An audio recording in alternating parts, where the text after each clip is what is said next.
नमस्कार दोस्तों। अभी अभी आईआईटी एडवांस का रिज़ल्ट आया है। अब आप जोसा काउंसलिंग के माध्यम से किसी आईआईटी में या एनआईटी में, किसी जीएफटीआई में या किसी भी private university, private college, government college में आप एडमिशन ले रहे हैं तो ये वीडियो आपके लिए बहुत इम्पॉर्टेंट है, क्योंकि आज हम ऐसे सवाल पे चर्चा करेंगे जिसके लिए छात्र और माता पिता के दिमाग में हमेशा चिंता बनी रहती है कि ब्रांच ज़्यादा इम्पॉर्टेंट है या कॉलेज। साथ ही मैं आपको कुछ ऐसे प्रैक्टिकल टिप्स बताऊंगा जो अगले 4 साल तक शायद आपकी पूरी ज़िंदगी बदल दे। दोस्तों, मैं हूं डॉक्टर रजनीश कर्ण और पिछले 26 सालों से इंजीनियरिंग कॉलेजेस के साथ काम कर रहा हूं और मैंने एनआईटी भोपाल से इंजीनियरिंग की है।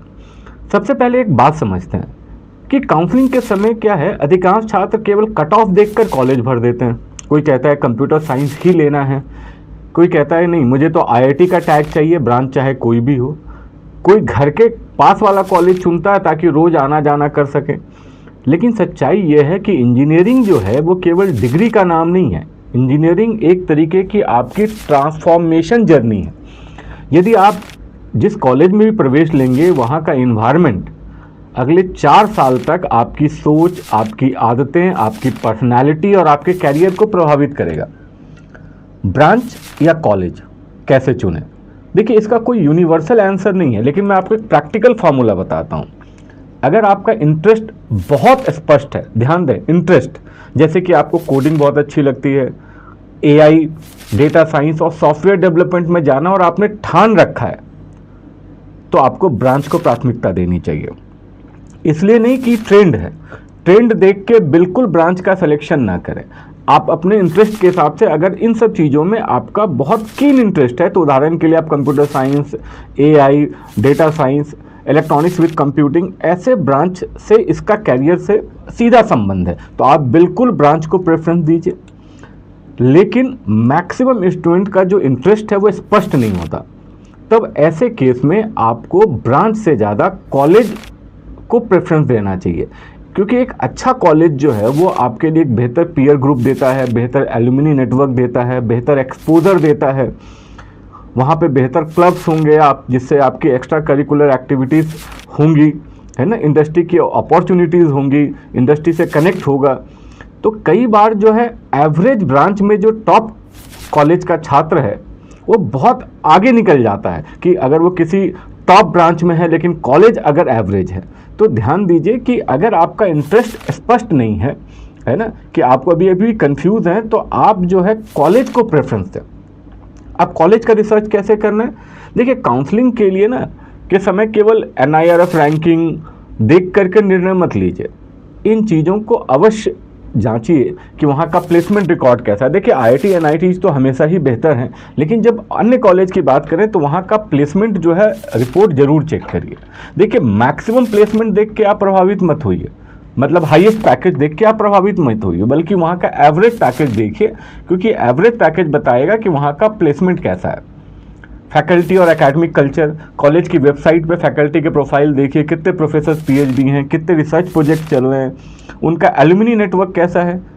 लिंक्डइन पर सर्च करिए कि उस कॉलेज के एलुमनी आज कहाँ काम कर रहे हैं, Google, Microsoft, Amazon, Tata, ISRO, DRDO startups में कितने लोग हैं।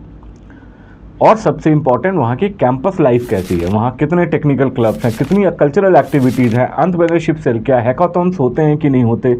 देखिए, इंजीनियरिंग केवल क्लासरूम्स में नहीं होती, इंजीनियरिंग में बहुत कुछ क्लासरूम्स के बाहर सीखने को मिलता है।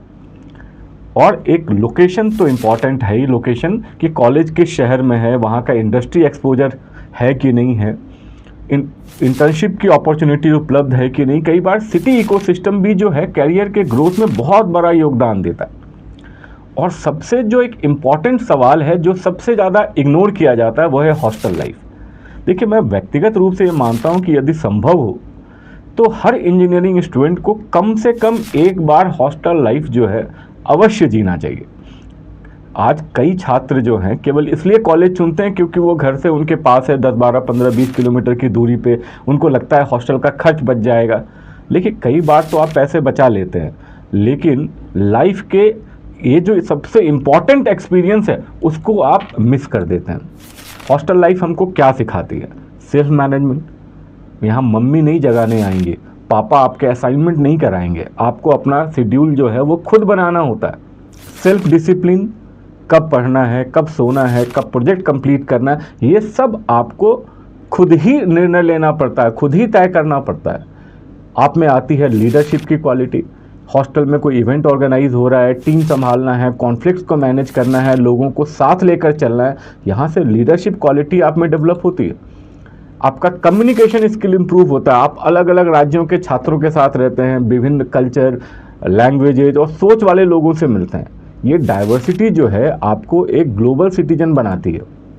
आप में प्रॉब्लम से सॉल्विंग जो है आपकी बढ़ जाती है। जब आपके सामने कोई समस्या आएगी तो हर बार आपके माता पिता आपको समाधान देने नहीं आएंगे, आप खुद रास्ता निकालेंगे, और ये जो स्किल है जीवन भर काम आती है। तो लर्निंग, रियल लर्निंग कहाँ होती है? सिर्फ क्लासरूम्स में नहीं, हॉस्टल के लेट नाइट डिस्कशंस में, ग्रुप प्रोजेक्ट्स में, हैकाथॉन्स में, फेलियर्स में, स्टार्टअप बनाने के प्रयासों में। देखिए, दोस्तों के साथ बैठकर कैरियर पर जब चर्चा करेंगे तो ये एक्सपीरियंस जो है आपको बहुत मैच्योर बनाएगी। तो काउंसलिंग करते समय ये गलती कभी मत करिए कि घर से कॉलेज पास में था इसलिए हमने ये कॉलेज चुन लिया। तो इंजीनियरिंग केवल डिग्री लेने के लिए नहीं है, इंजीनियरिंग जो है जो अपने आप को ट्रांसफॉर्म करने के लिए है। यदि अच्छा कॉलेज है और हॉस्टल एक्सपीरियंस मिल रहा है तो केवल कन्वीनियंस के कारण उसको मत छोड़िए। आप प्रेफरेंस ऑर्डर कैसे बनाएंगे? एक बहुत आसान सा तरीका, आप 3 तरीके की कैटेगरी हो सकती है। पहला कैटेगरी कि आपका जो ड्रीम ऑप्शन है, आपने अपने मार्क्स के आधार पे आप रिसर्च करिए, आप गूगल से कर सकते हैं, चैट जीपीटी से कर सकते हैं कि इस मार्क्स पे हमको कहाँ मिल सकता है, अगर आप आईआईटी, एनआईटी या जीएफटीआई के लिए हैं, या कि आपका सबसे ज़्यादा कौन से कॉलेज में मन है। तो सबसे पहले आप अपने ड्रीम ऑप्शंस को देखिए। अगर वो नहीं है तो आप बैलेंस्ड ऑप्शन देखिए कि कौन सा कॉलेज अच्छा है और ब्रांच, उसको कंपेयर करिए। और थर्ड तो है ही कि सेफ ऑप्शन, जहां एडमिशन मिलने की सबसे ज़्यादा संभावना है ना। तो अगर आपका इंटरेस्ट स्पष्ट नहीं है तो आप कॉलेज को प्रेफरेंस दें, ब्रांच को नहीं। देखिए, जितना अधिक रिसर्च करेंगे उतना बेहतर डिसीजन ले पाएंगे। किसी दोस्त के, रिश्तेदार के या पड़ोसी की कॉपी मत करिए, क्योंकि कैरियर तो आपका है, तो पसंद भी आपकी होनी चाहिए। मैं आपको एक लाइन में इस वीडियो को अब कंक्लूड करना चाहूँगा कि ये जो इंजीनियरिंग है, इंजीनियरिंग के 4 साल आपकी ज़िंदगी में नहीं जुड़ना चाहिए, बल्कि आपकी ये पूरी ज़िंदगी जो है ना, इन 4 सालों में जुड़ना चाहिए। जब भी आप ग्रेजुएशन करके बाहर निकलें तो आपके पास केवल एक डिग्री नहीं, बल्कि एक नई पर्सनैलिटी, एक नया कॉन्फिडेंस, एक मजबूत नेटवर्क और लाइफ को देखने का एक नया दृष्टिकोण होना चाहिए। यदि 4 साल के बाद भी आप वही इंसान हैं जो एडमिशन के दिन थे, तो शायद आपने इंजीनियरिंग को केवल पढ़ा है। यदि 4 साल बाद आप पूरी तरीके से बदल चुके हैं, आपकी पर्सनालिटी एक नया रूप ले चुकी है, तो आपने उस इंजीनियरिंग को जिया है। तो ये वीडियो अगर आपको उपयोगी लगा है तो लाइक, शेयर और चैनल को सब्सक्राइब करना बिल्कुल ना भूलें। इस वीडियो को ध्यान से देखने के लिए बहुत बहुत धन्यवाद।